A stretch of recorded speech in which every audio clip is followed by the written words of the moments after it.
Hi everyone, I'm Michelle Renee Hyatt. Welcome to Tutorial Tuesday, week 3. We are continuing to work on my bloom pattern. I've done my cutting, have you? I store my paper plates once they're cut and ready in my little See Your Stuff bags. I love them. It keeps everything nice and organized. I'm able to keep my pattern in it, and also my sheet with my guide, which gives me, these are the sheets that are available, my project overviews that come in a tablet form, and it lets me keep all my stitching, all my swatches I should say, and then all my pieces are ready to go. So today I'm going to walk you through using the V-block to make your V-block units for your V-star block. Next week we'll continue on with the V-star block, but work on our square units. So I think we're ready to go. I've moved us out of my fabric room and into my studio, and I have to be very careful on my photo shots because I have a lot of secret sewing going on in here. So hopefully we'll be able to make it work, and let's get started. Okay, we've moved over to my sewing area now. You're going to need your pattern, and we're going to open that up to page 10. I have my project overview showing my assorted brights, and that's what I'm going to be working with. Here is my paper plate with all of my left side triangles stacked up on the left-hand side, and my right side triangles stacked up on the right, with my center triangle in the middle. So I always set my paper plate up as the unit should look once it's pieced. So everything is oriented in the proper place. And what I will do is once you make sure that you have it lined up and ready for sewing, which it is, when I sew my V blocks, I set it up so that it's this way, and I always think about piece out. So for my very first sew, when I go to sew on my very first side triangle, I always have piece out, and I'm always flipping to the left. So when I go to piece this, I will flip this to the left and do my line up. Okay, so now I've moved this up to my sewing area, and I'm going to line up my V block center triangle over top of my side triangle. I have my needle in the needle down position. My machine, I sew on a FOF Performance Icon, and it allows me to, when I'm in the needle down position, have it in a hover state. And that's the state I like to keep it in. That way when I tap on my foot, my pedal, excuse me, I'm able to go ahead and stitch away. And it comes, it allows me to chain piece really, really easily. So I've also double checked my needle position. I do this with my magic wand. So if you're not familiar with the Quilter's Magic Wand, it is another tool by Studio 180 Design. It has a center line down the middle that makes from the edge to this center line about 1/4 of an inch. It's just about a scant. And I go ahead and I line up my needle position, putting the magic wand on my edge. I sew with a 1/4 inch foot with an edge. A flange if you would, and then I make sure that my needle position is lined up perfect with that center line. So you will want to make sure that you're using a good 1/4 inch for this. A scant 1/4 inch will not work. You want to make sure it is a 1/4 inch. So I'm going to go ahead and place my unit here under my hovered foot, and I'm going to go ahead and take a few stitches and get it started. My FOF has the IDT, so it doesn't really need a leader very often. It's one of the features that I love. So I'm going to go ahead and stitch. I did bring my stitch count down to 2-0. If I'm pressing open, I tend to go down to 1-7 or 1-5. You'll want to make sure that, of course, you know you're using a good needle. And you can see here that that's stitched really, really nicely. I'm going to go ahead and take my next unit, see it as it should be sewn, flip, line up.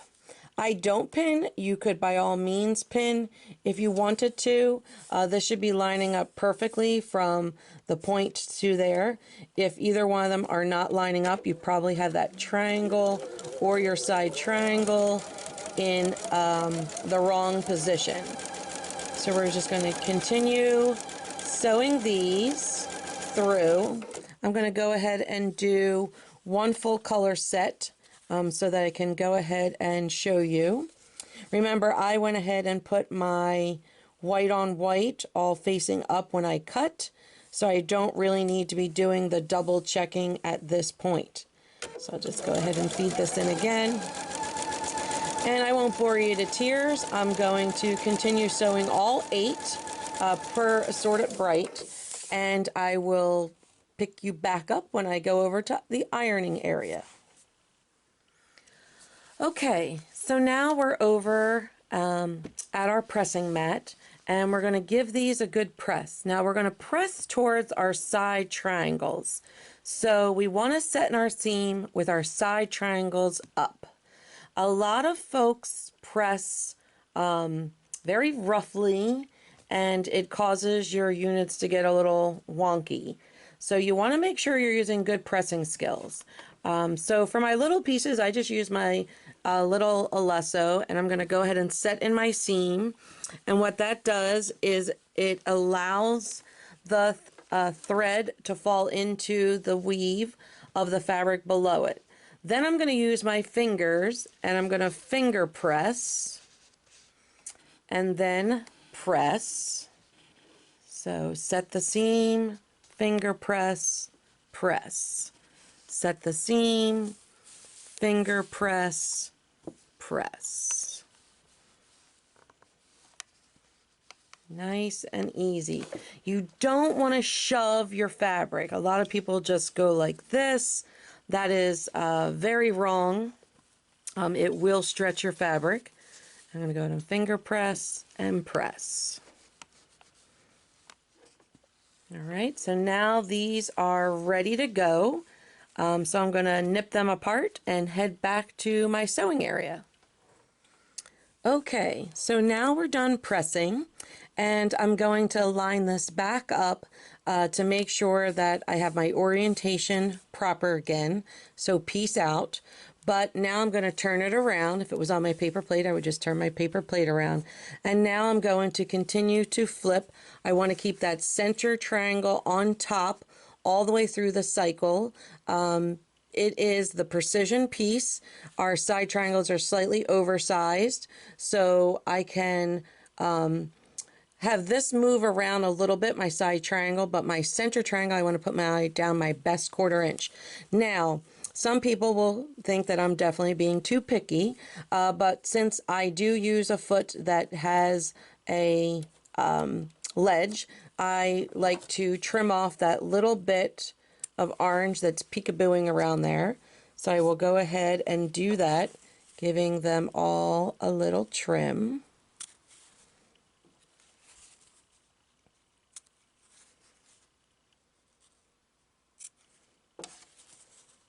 It's just a little piece, but because of that edge on my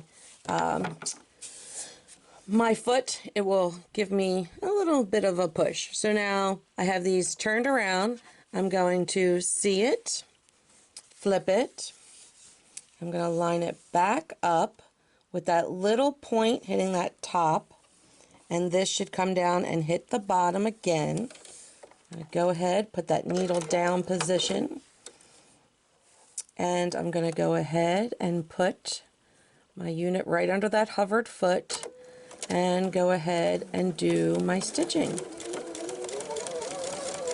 Again, if your machine doesn't like a little bit of bulk, you might want to start with a leader. I'm able to just go ahead, for the most part, Flo here, as I call her, after my grandmother. She just will take it.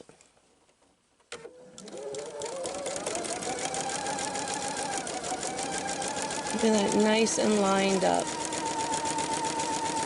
So I'm going to continue making these and we'll meet back at the pressing. All right, we're back over at our pressing station. So I'm going to again press towards the side triangles. So I want the side triangle up on top when I go ahead and set in my seam. So I'm going to go through and set that seam. And I'm going to finger press and press, set the seam, finger press, press, set the seam, finger press, press, set the seam, finger press, press. All right. Nice and great press. The wool mat, I didn't really cover it much last week. The wool mat, what it does is it reflects the heat back and it actually acts like you're pressing from both sides. So you really don't need to go crazy with steam or a really hot iron. So many times in a retreat, I'll walk up to an iron and it's set on linen. We're working with cotton. It does not need to be to the max. So if your iron has a 1 to 7 range, you really just need it to be set on the 5 or 6. Use a wool mat. It will really help, and it also helps you from stretching your units. Now, it's not going to help you if you're one of those shovers, that it's still going to let you go ahead and push the seam with a very hot iron over. So again, always remember, set the seam, finger press, then press. All right, now we're going to head over and do some trimming. Okay, so now we're ready for trimming. So wanted to just review the V-block trimmer with you one more time. Here are the measurements that we used last week, that we lined up either with the bottom of our strip if we were right-handed or the top of our strip if we were left-handed. We used the dotted line, which is the fold line for the center triangles, to get that angle for the cutting of our inside, our center triangles, along with this diagonal line that comes off the point. Then when we cut our side triangles, we had our strips folded and we lined up the bold line along with the proper size and made our cut, and then we turned it 180 degrees and we used this side triangle trim number 2 line to do our second cut, and then we bounced it back. So this time we're not going to focus on, for our trim, anything on this side of the ruler. It's all on this side of the ruler.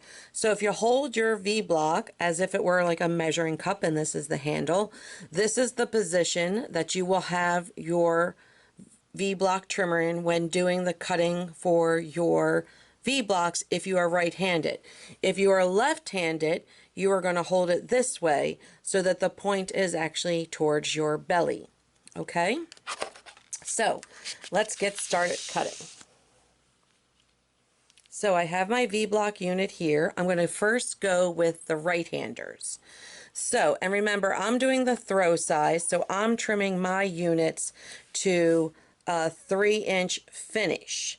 Many of you are doing 4-inch finish or 5-inch finish if you're doing the larger size. I'm doing 3-inch finish. So first, we're going to line up this V that's coming off the corner of the ruler, and we're going to our finish size number, and then that represents the V that we're going to line up with our V seams. So we always have the unit piece out first. To do our lineup, we have our V block like a measuring cup. We are going to find the 3 finish V and line that up with our unit. It looks pretty good. Then I'm going to cut up the side. And then what I like to do is to come in actually about a 1/2 inch in, put my rotary right up against the unit, do a little roll back, and go forward. And that allows me not to nick my blade like last week, which I don't remember doing, by the way, but I now have a new blade on. The second biggest rotary blade killer that people, the habits that people do, are they go and move their fabric away with their rotary. That is basically going cha-ching, cha-ching. You're basically dulling your blade. So you don't need to do that. Just pull your unit back, and then the trim-offs are away from your unit. All right, now I'm going to turn my unit 180 degrees, and I'm going to line up my cut size with my just trimmed edge. So I'm going to go ahead and put my 3.5. Right, my first cut was 3 finished. My second cut is going to be off my cut size, which is a 1/2 inch bigger. Just going to get in here a little bit to look. All right, my 3.5 should be lined up on the 2 sides, and when I look up, my little TP now should have a little topper. Little X marks the spot up there. And I'm going to go ahead and cut my other 2 sides. I put Invisigrip, by the way, on the back of my ruler so that it doesn't slide. Ta-da! Turn that around. I have a perfect V unit that measures 3.5 by 3.5. All right, so now let's go through it for the lefty. My lefty is going to do peace out, but pretty cool, like woohoo, peace out. And so your V is going to be pointing to the wide side towards your left hand. All right, you're also going to turn your V block ruler around to the side. Just going to move this over a bit. And I'm doing the same thing with my 3-inch finish size. I'm going to line up with my seam lines, and I'm going to go ahead and cut up the side. The same thing, come in here about 1 inch in, do a little roll back, go forward. Just pull this back, turn this 180 degrees, so now the wide side is pointing towards my right hand. I'm going to line up that just cut edge, the 3.5, with the 2 sides that I just trimmed, and making sure that my V sideways TP hits the crosshair there. And I'm going to go ahead and cut my remaining 2 sides.